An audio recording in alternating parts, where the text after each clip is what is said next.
Hello student. हम पढ़ रहे थे क्लास 11th की जो एग्रीकल्चर, जिसमें लेसन अपना नोवा नर्सरी या पौधशाला चल रहा था, जिसमें अपन ने ये हमारे इस लेसन का तीसरा पार्ट और इस लेसन के पिछले दो पार्ट में अपन ने बहुत सी चीजें पढ़ी। ठीक है, नर्सरी क्या होती है, उनकी परिभाषा में तो ये सब अपन ने पढ़ लिया था। और लास्ट में अपन ने पढ़ा था क्या कि पौधशाला की जो योजना बनाते हैं उसके कुछ चरण होते हैं। ठीक है, जिसमें पहला चरण कार्यालय व निरीक्षण खंड उसमें होना चाहिए। ठीक है, सिंचाई खंड व खाद भंडारण का खंड होना चाहिए, बीज बोने की क्यारियां होनी चाहिए। ठीक है, अब इसके आगे देखते हैं, आगे दो तीन खंड और हैं। कौन कौन से देखिए। पौधशाला की योजना बनाना हमारा चौथा टॉपिक चल रहा था, पौधशाला की योजना बनाना। ठीक है, जिसमें चौथा ही टॉपिक था, योजना बनाने का चौथा चरण था स्थानांतरित क्यारियां।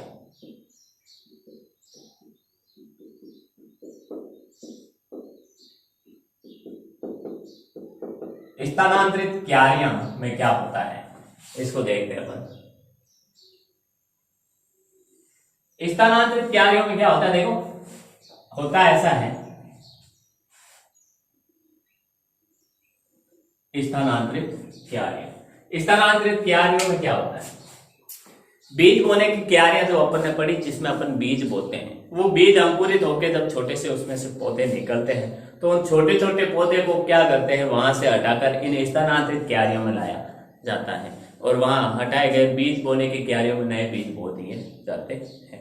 तो ये आकार में क्या होते हैं, बीज क्यारियों से बड़े होते हैं। ठीक है, आकार में बड़े होते हैं। यह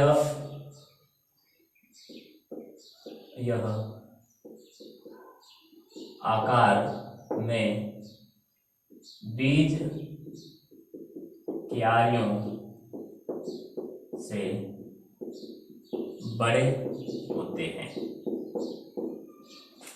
आकार में बीज क्यारियों से बड़े होते हैं। ठीक है, बीज क्यारियों में जो पौधे तैयार होते हैं उनको इन क्यारियों में स्थानांतरित किया जाता है। बीज क्यारियों में तैयार पौधे इन क्यारियों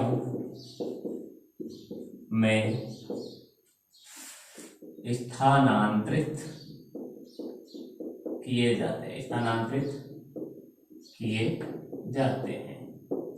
इन क्यारियों में स्थानांतरित किए जाते हैं। ठीक है, नेक्स्ट है हमारा पानी देने की व्यवस्था नालियों द्वारा होती है। इनमें पानी देने की व्यवस्था कैसे होती है, नालियों द्वारा, और उनमें झारे एवं फव्वारों द्वारा। ठीक है, इनमें पानी देने की व्यवस्था नालियों द्वारा होती है। नालियों द्वारा इनमें पानी देने की व्यवस्था होती है। ठीक है, ये होती है स्थानांतरित क्यारियों की कुछ खास बातें। फिर अगला जो था हमारा मात्र वृक्ष खंड। अगला है हमारा मात्र वृक्ष खंड। इसकी भी अपन ने चर्चा की थी। मात्र वृक्ष खंड क्या होते हैं, जिनसे बीज प्राप्त किए जाते हैं, जिन पौधे से बीज प्राप्त किए जाते हैं उनको अलग ही उगाया जाता है। ठीक है, तो उन्हें अपन मात्र वृक्ष खंड या पैतृक वृक्ष खंड कहते हैं। इस क्षेत्र में पौधशाला में तैयार किए जाने वाले पौधों की, देखिए इस क्षेत्र में जो मात्र वृक्ष खंड है, इस क्षेत्र में पौधशाला में तैयार किए जाने वाले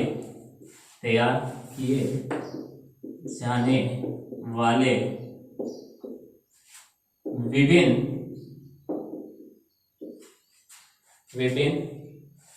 जातियों के विभिन्न जातियों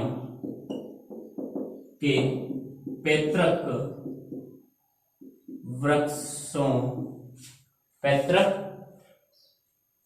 वृक्षों को तैयार करते हैं।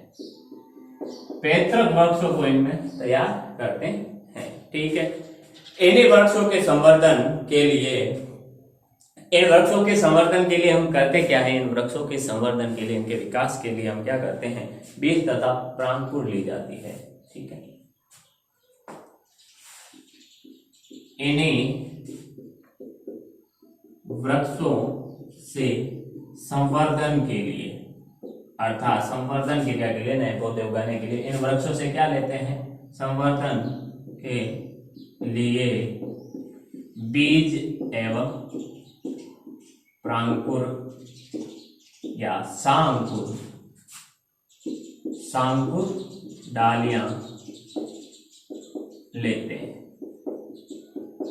अंकुरण, बीज के अंकुरण होने के बाद उसमें से जो छोटी छोटी टहनियां टाइप निकलती हैं वो लेते हैं इन वृक्षों से। ठीक है, गमले व बीज बोने के पात्र का क्षेत्र। ठीक है, इसके अलावा एक क्षेत्र और होना चाहिए, गमले व बीज बोने के पात्र का क्षेत्र, अर्थात एक क्षेत्र ऐसे अलग से ही होना चाहिए जिसमें गमलों में और बीज पात्रों में क्या बोए जाते हैं, पौधे बोए जाते हैं, बीज बोए जाते हैं। ठीक है, महंगे बीज गमलों या बीज पात्रों में बोकर तैयार किए जाते हैं, जो बीज महंगे होते हैं उनको। ठीक है, क्योंकि ऐसे ही तो अपन फेंक देंगे उन महंगे बीजों को तो कुछ ना कुछ तो खराब होंगे, नष्ट होते हैं। ठीक है, तो महंगे बीजों को क्या करते हैं, महंगे बीजों को गमले या बीज पात्रों में तैयार करते हैं, बीज पात्रों में तैयार, बीज पात्रों में क्या करते हैं, तैयार करते हैं।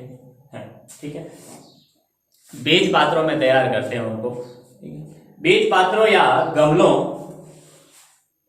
अब जो भी तैयार गमले होते हैं उनको अपन इनमें रखते हैं, बीज पात्रों या गमलों को, तैयार गमलों को इनमें रखते हैं। ठीक है, अगला है हमारा विशेष इकाई क्षेत्र। विशेष इकाई क्षेत्र, विशेष इकाइयां भी बनाई जाती हैं, कौन कौन सी देखिए। एक विशेष इकाई क्षेत्र, अगर हमारी नर्सरी अच्छी चल रही हो, आमदनी व्यवसाय हमारा अच्छा हो रहा है, पैसे ज्यादा अच्छे आ रहे हैं, बढ़िया कमाई हो रही है, तो अपन क्या कर सकते हैं, कांच के घर, कांच के घर। ठीक है, कांच के घर कंपल्सरी, जरूरी नहीं है कि ये अपन बनाएं, अगर हमारी आमदनी अच्छी हो, हमारे पास पैसे हो तो बना सकते हैं। ठीक है, कांच के घर, छायादार घर, छायादार घर, छायादार घर, गरम क्यारियां, गरम क्यारियां, यानी वहां पर कृत्रिम रूप से ऐसी क्यारियां भी बनाई जा सकती है जिसमें कृत्रिम रूप से गर्मी प्रदान की जाती है, गर्म क्यारियां। शीतघर, ठंडा, शीतघर भंडारित करने के लिए शीतघर, शीतघर तथा फुहार, फुहार। ठीक है, या मिस्ट यूनिट, फुहार या मिस्ट यूनिट कहते हैं, मिस्ट यूनिट इत्यादि विशेष इकाइयों का निर्माण भी अपन कर सकते हैं, इत्यादि विशेष इकाइयों का निर्माण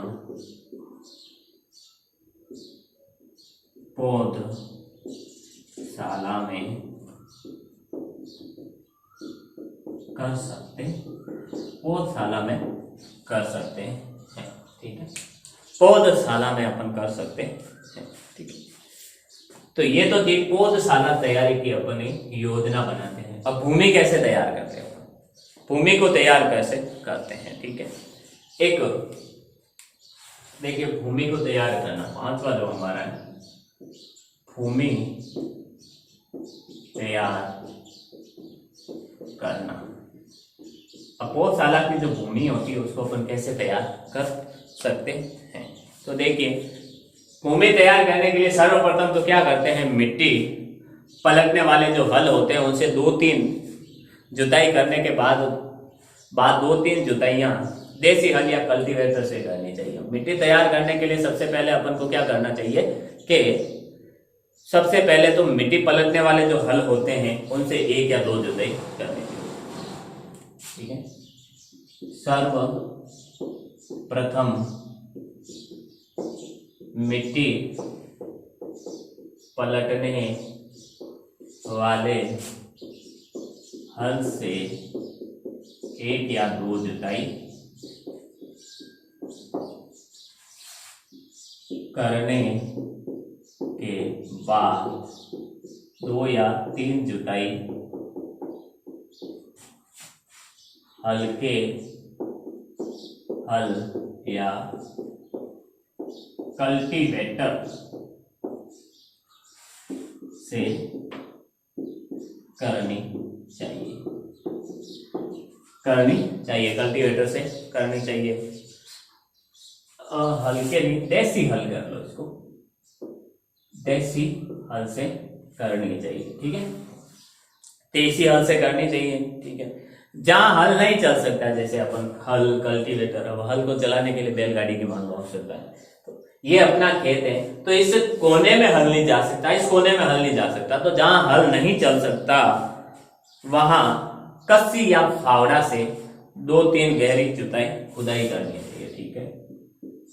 जहां हल नहीं चल सकता वहां कस्सी या फावड़ा से 2-3 गहरी खुदाई करनी चाहिए। 2-3 क्या करनी चाहिए, गहरी खुदाई करनी चाहिए, ठीक है। 2-3 गहरी खुदाई करनी चाहिए, ठीक है, ठीक है। खेत में ठेले हो तो मिट्टी को भुरभुरा बनाने के लिए क्या करना चाहिए, मिट्टी को भुरभुरा बनाने के लिए अपन को पाटा या जो सुहागा चलाना चाहिए। ये औजार है पाटा या सुहागा जो मिट्टी को भुरभुरा बनाने कार्य करते हैं। अर्थात मिट्टी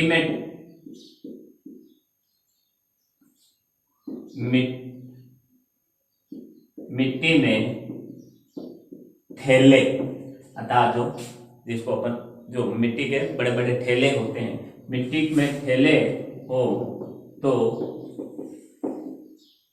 मिट्टी को भुरभुरा बनाने के लिए सुहागा या पाटा का उपयोग करना चाहिए,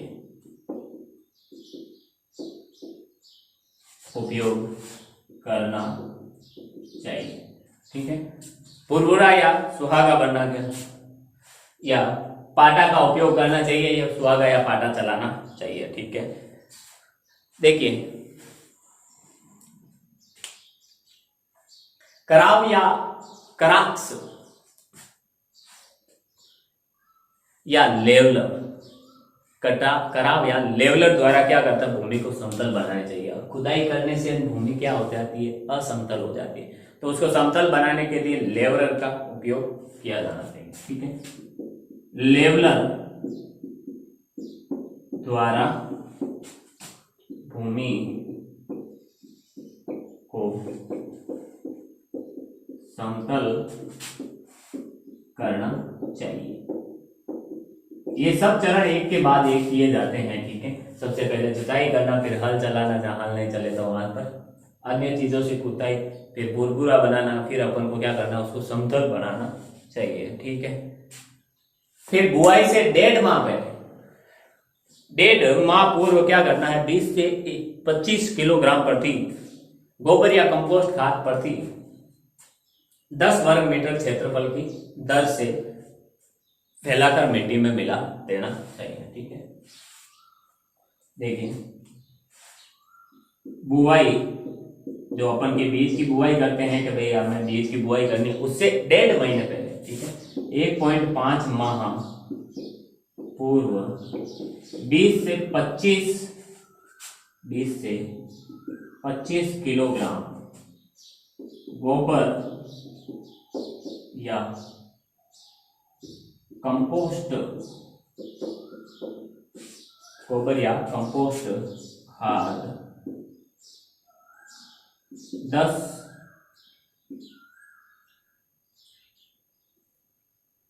प्रति 10 वर्ग मीटर की दर से मिट्टी में मिला देनी चाहिए।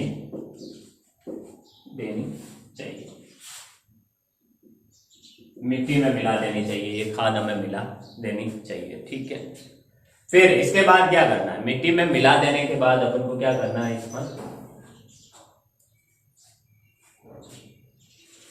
अब मिट्टी मिलाने के बाद जो खरपतवार जो भी हो एक्स्ट्रा, उसको तो निकाल देता है। ठीक है, इसके बाद क्या करना है? इस पर जो भी घास फूस स्किन पर चढ़ा कर फिर सिंचाई कर देनी चाहिए। ठीक है, आगे देखिए, 1% फॉर्मेलिन का घोल 4.5 या 5 लीटर में, ठीक है, 4.5 या 5 लीटर प्रति वर्ग मीटर से डालकर मृदा को संतृप्त करना चाहिए। ठीक है, 1% फॉर्मेलिन का 4.5 या 5 प्रति 5 लीटर प्रति वर्ग मीटर प्रति 5 लीटर प्रति वर्ग मीटर से डालकर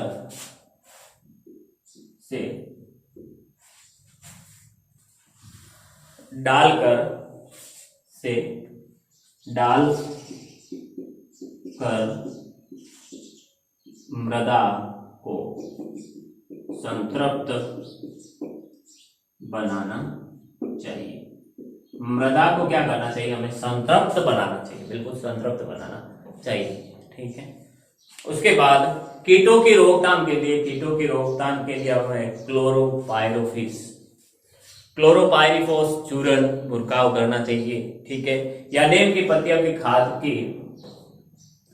खाद भूमि की तैयारी के समय मिला देनी चाहिए। ठीक है, कीटों से बचाने के लिए, कीट व रोगों से बचाने के लिए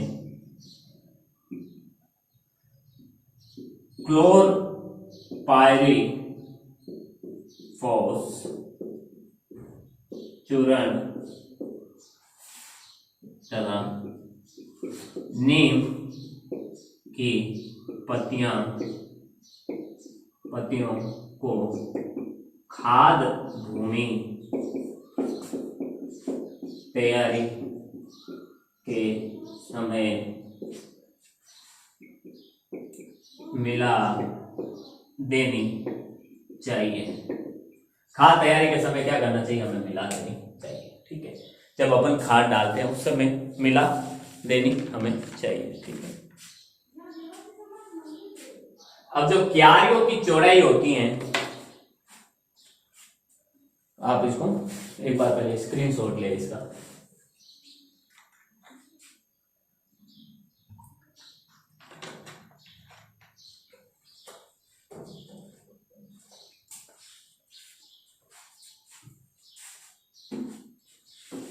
जो क्यारियों की चौड़ाई है, ठीक है, क्यारियों की चौड़ाई हमें कितनी रखनी चाहिए? ठीक है, ये सब चीजें तो अपन ने कर ली, पढ़ ली।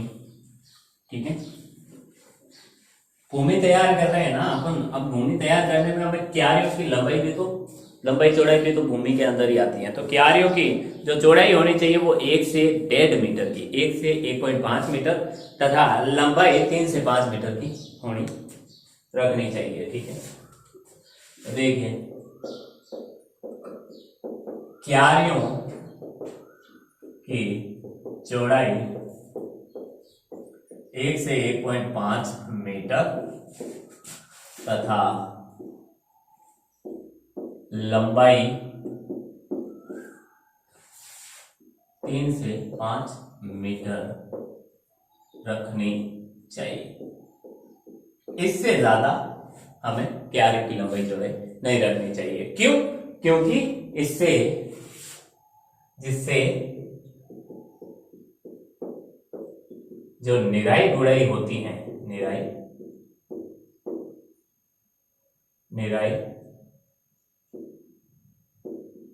गुड़ाई आसानी से हो, निराई गुड़ाई आसानी से हो। ठीक है, निराई गुड़ाई आसानी से हो जाए इसलिए। ठीक है, अब है पौधों को तैयार करना। ठीक है, पहले भूमि को तैयार करने में इतने पार्ट थे, अब पौधों को तैयार करना। खेत को तैयार करना था वो पूरा, अब खेत यहाँ पर हमारा है, गौशाला की जो जमीन या भूमि तैयार हो गई है। ठीक है, अब अपन देखते हैं पौधों को कैसे तैयार करते हैं। पौधों को तैयार करना, कौन कौन से इसमें चरण आएंगे, पौधों को कैसे तैयार करते हैं। सबसे पहले तो पौधों को तैयार करने के लिए सबसे पहले तो हम क्या करते हैं, बीज खरीदते हैं। तो बीज हमें विश्वसनीय जो विक्रेता होते हैं उनसे ही खरीदना, जिन पर हमें विश्वास है, जो हमें धोखा नहीं देंगे, जो एकदम सही परफेक्ट बीज देते हैं। ठीक है, और ज्यादा से ज्यादा सबसे विश्वसनीय चीज है सरकारी जो बीज बैंक है। ठीक है, देखिए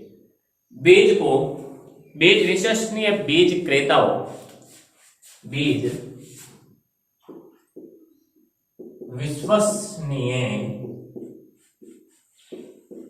बीज क्रेताओं या सरकारी क्षेत्र में उत्पादित बीज ही काम में लेने चाहिए। अच्छा, विश्वसनीय दुकानदारों पर, बीज बेचने वाले जो विश्वसनीय दुकानदार होते हैं उनसे ही हमें बीज लेना चाहिए, और जहां तक हो सके हमें सरकारी क्षेत्र से प्राप्त करने चाहिए बीज। ठीक है, सरकारी क्षेत्र में जहां भी हमें मिलते हैं वहां से वो बीज लेना चाहिए। ठीक है, आगे देखिए बीजों की बुआई निम्नलिखित तरीकों से अपन कर सकते हैं। ठीक है,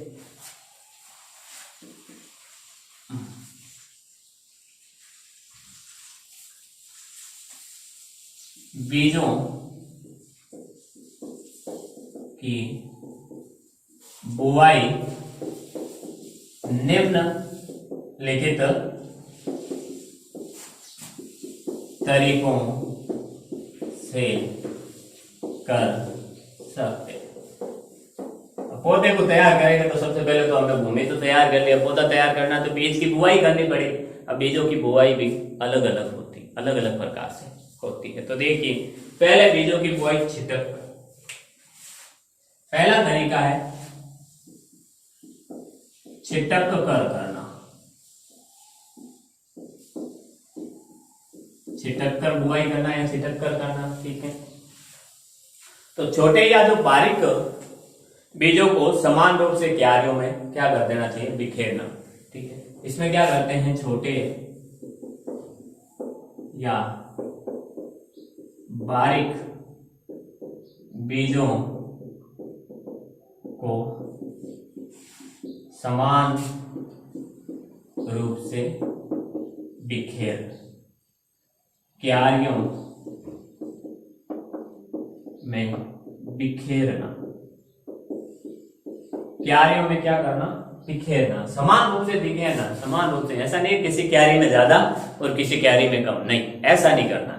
ठीक है, समान रूप से जितना एक क्यारी में बिखेरा बाकी सभी क्यारियों में उतने भी बिखेरना है, और ज्यादा नहीं बिखेरना है, ना ही कम बिखेरना है। ठीक है, गोबर खाद या राख मिलाकर पतली परत के ढकना और बाद में क्या कर देना, उनके सिंचाई फव्वारे या जारे से कर। अब जैसे बीज बुआ दिए, फिर अपन ने गोबर खाद या राख मिलाकर पतली परत से ढकना। ठीक है, इसी बुआई के बाद क्या करना, गोबर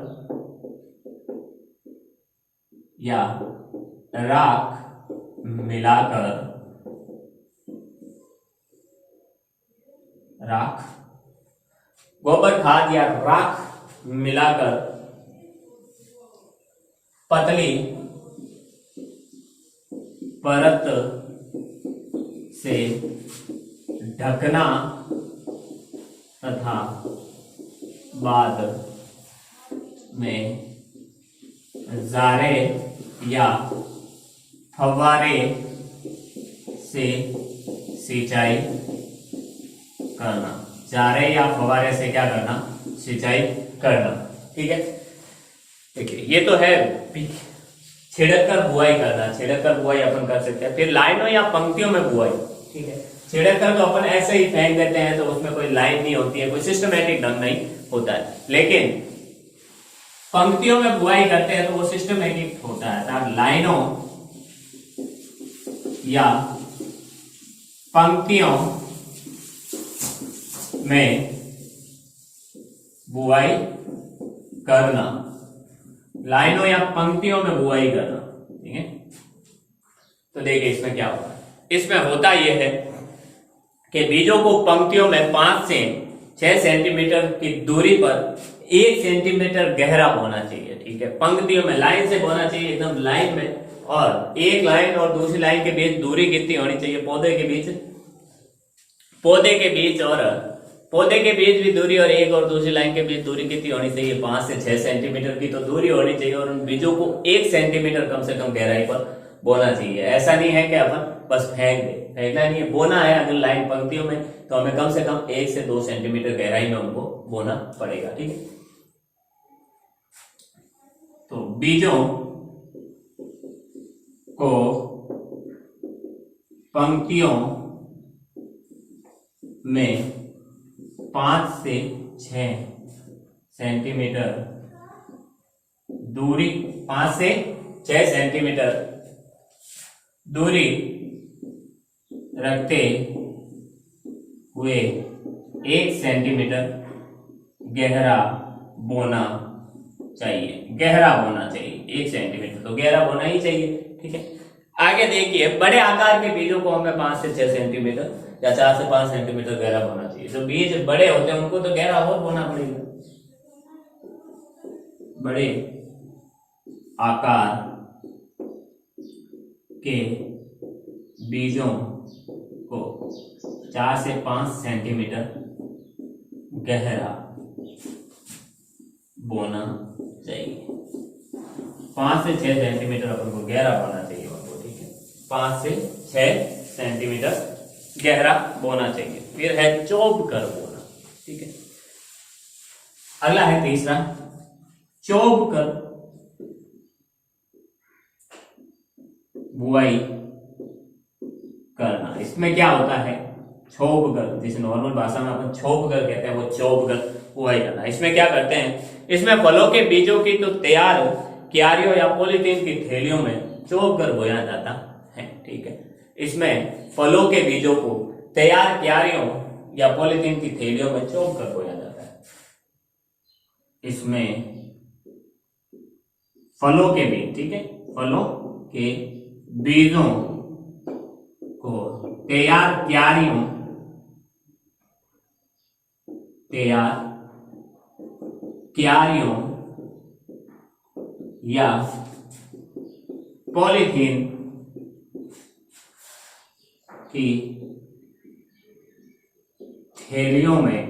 पॉलीथीन की थैलियों में चौब कर बोया जाता है। चौब कर बोया जाता है। ठीक है, चौब कर अपने इसको बोलते हैं, चौब कर बोया जाता है। ठीक है, आगे देखिए, तो ये तो था हमारे पौधों को तैयार करने का तरीका। ठीक है, आगे देखते हैं अपन।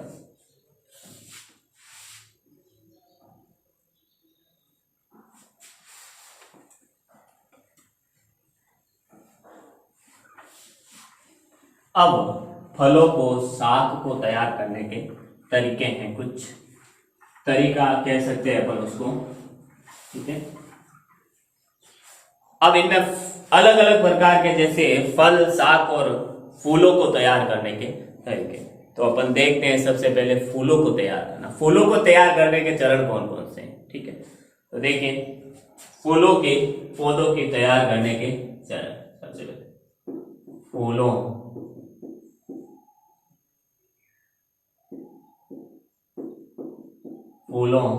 के पौधों को तैयार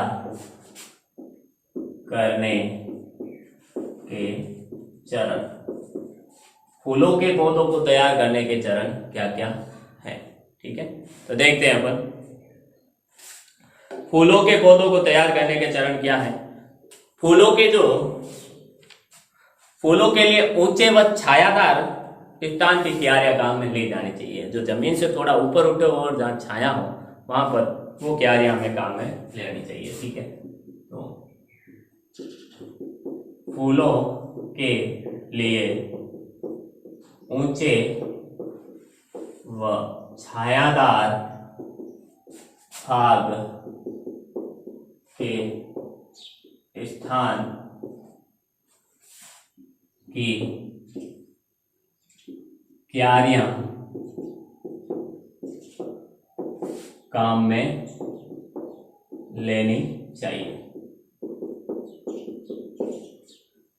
लेनी चाहिए, ठीक है। ऊंची व छायादार भाग के स्थान के भाग की क्यारियां काम में लेनी चाहिए, ठीक है। फिर क्यारियां क्या होनी चाहिए, 1 मीटर तो चौड़ी होनी चाहिए, लगभग 1.5 मीटर 1.5 मीटर लंबी होनी चाहिए और 10 से 15 सेंटीमीटर ऊंची उठी हुई होनी चाहिए, ठीक है। क्यारियां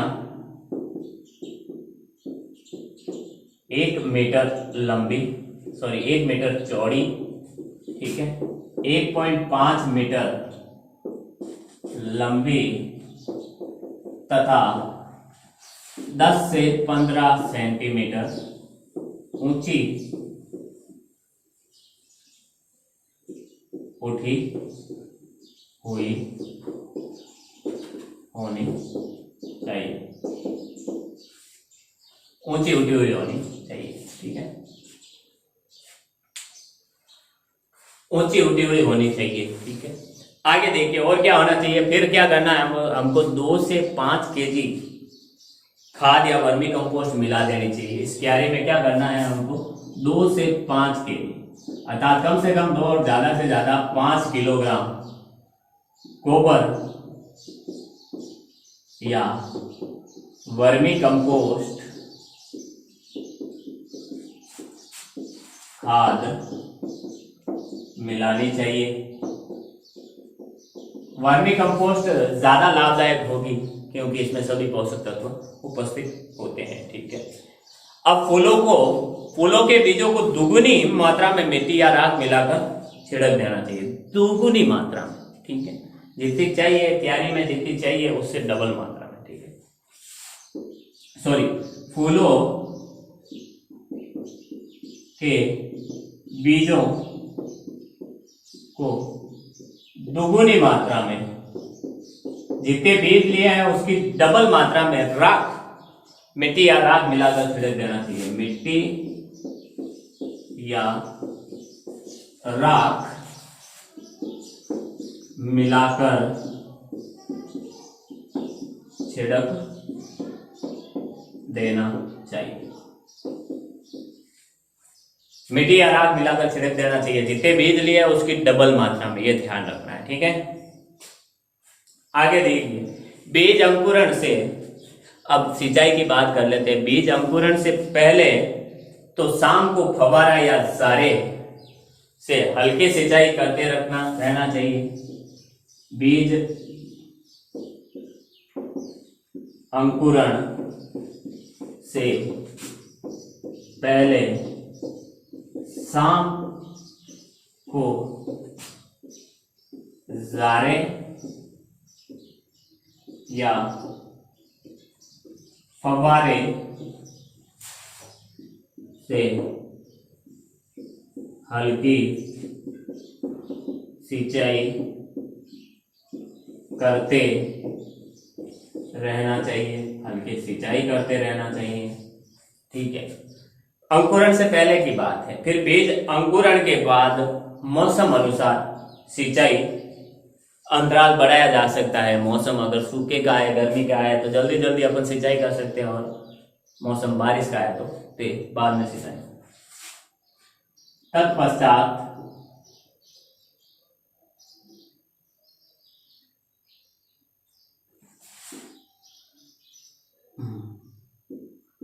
बीज अंकुरण के बाद मौसम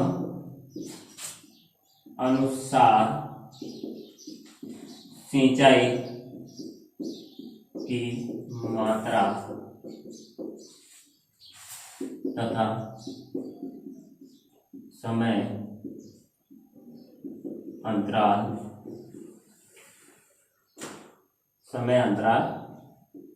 बढ़ाया जा सकता है। समय अंतराल बढ़ाया जा सकता है, ठीक है। जब 2 सप्ताह के पौधे हो जाएं, जब बीज अंकुरण के बाद 2 सप्ताह हो जाए, अंकुरण के बाद 2 सप्ताह तक के पौधे हो जाएं, हो जाने पर खरपतवारों को हाथ से निकालकर पतले फर वाली खुरपी, देखिए खरपतवारों को हाथ से निकालकर क्या करते हैं, पतले फर वाली जो खुरपी होती है, ठीक है, पतले फर वाली खुरपी या कील से गुड़ाई करनी चाहिए। 2 सप्ताह के पौधे हो जाने के बाद जो खरपतवार एक्स्ट्रा इसमें यानी अनावश्यक जो पौधे उग जाते हैं उनको अपन खरपतवार कहते हैं, ठीक है। 2 सप्ताह के पौधे हो जाने के बाद खरपतवार को हाथ से निकाल देना चाहिए, हाथ से निकाल कर पतले फर वाली खुरपी या कील से गुड़ाई कर देनी चाहिए। निकाल कर पतले फर वाली खुरपी या कील से गुड़ाई करनी चाहिए, कील से गुड़ाई करनी चाहिए अपन को, ठीक है। तो देखिए स्क्रीनशॉट ले आप इसका पहले।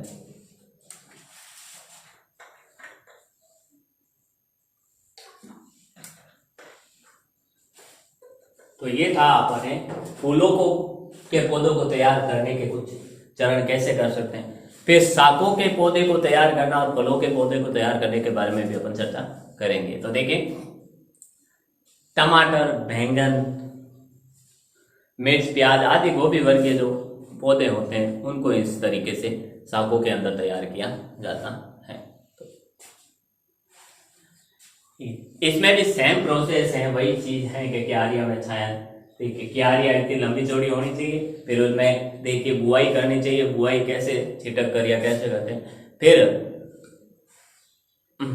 खाद वाद मिला देनी चाहिए, खाद के ऊपर घास वास डाल के क्या करना है, एक परत चढ़ा देनी चाहिए बुआई के बाद, ठीक है। फिर परत चढ़ाने के बाद उसमें एक हल्की सी सिंचाई कर देनी चाहिए जिससे वो मिक्स हो जाए, ठीक है।